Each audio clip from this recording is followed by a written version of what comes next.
विपक्षी दलों का गठबंधन इंडिया की सबसे बड़ी टेंशन ये है कि उसके सामने माउंट एवरेस्ट जैसी चुनौती है और इस चुनौती का नाम प्रधानमंत्री नरेंद्र मोदी है।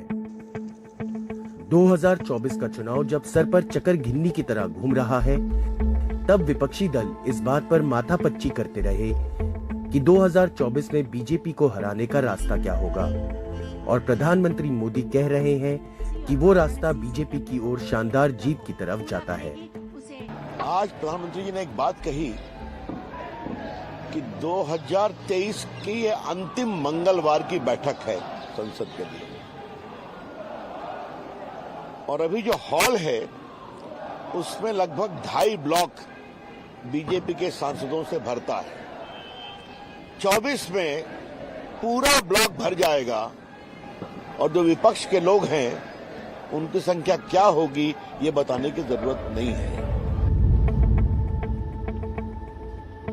जिस दिन नई दिल्ली में विपक्षी दलों का गठबंधन इंडिया गहन बैठक के लिए बैठा, उसी दिन सुबह बीजेपी संसदीय दल की बैठक में प्रधानमंत्री नरेंद्र मोदी ने बीजेपी के सामने जीत का नया टारगेट रख दिया।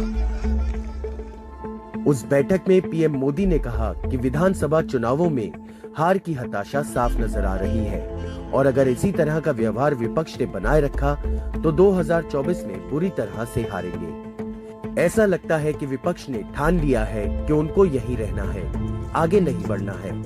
अभी इस मीटिंग हॉल में जो खाली जगह है, ऐसा लगता है कि अगली बार ये जगह भी भर जाएगी। प्रधानमंत्री नरेंद्र मोदी के बयान के संदर्भ सहित व्याख्या समझिए। 2019 में बीजेपी ने 303 सीटों की शानदार जीत हासिल की थी। अब पीएम मोदी का कहने का मतलब है कि बीजेपी 2024 में 303 से कहीं ज्यादा सीटें हासिल करेगी। पीएम ने बयान दिया तो बीजेपी इस भाव से भर चुकी है कि अगली बार वो और सीटें जरूर जीतेगी। महागठबंधन इंडी गठबंधन का कोई मतलब नहीं है।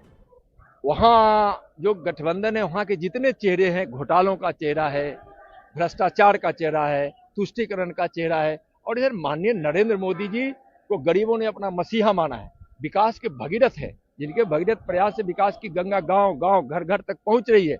महागठबंधन इंडी गठबंधन के सारी पार्टियां अपना जनाधार खो चुकी है। दूसरी तरफ विपक्ष को लगता है कि छत्तीसगढ़, राजस्थान और मध्य प्रदेश में बीजेपी की जीत पूरे देश में विपक्ष की हार का हलफनामा नहीं है। तो क्या 2024 में मोदी जी की वजह से आप लोग सब इकट्ठे हो रहे हैं? नहीं, वो पीपल के खिलाफ है, इसीलिए जो अपोजिशन है उसको इकट्ठा होना ही पड़ेगा। बीजेपी और विपक्ष की इस जोर आजमाइश के बीच सबकी नजर जिस एक शख्स पर टिकी रहती है, वो है प्रधानमंत्री नरेंद्र मोदी। जिस दिन बेंगलुरु में विपक्षी दलों ने इंडिया बनाया, उसी दिन से पीएम मोदी ने हमला शुरू कर दिया था। ये चुनाव नतीजे कांग्रेस और उसके घमंडिया गठबंधन के लिए भी बहुत बड़ा सबक है। सबक ये है कि सिर्फ कुछ परिवारवादियों के मंच पर एक साथ आ जाने से फोटो कितनी अच्छी निकल जाए, देश का भरोसा नहीं जीता जाता। 17 और 18 जुलाई को विपक्षी दलों का गठबंधन इंडिया बना था।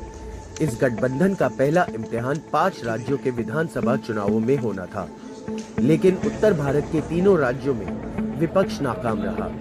तीनों राज्यों में शानदार जीत ने बीजेपी का हौसला 7वें आसमान पर पहुंचा दिया है। और कुछ लोग तो कह रहे हैं कि आज की इस हैट्रिक ने 24 की हैट्रिक की गारंटी दे दी है।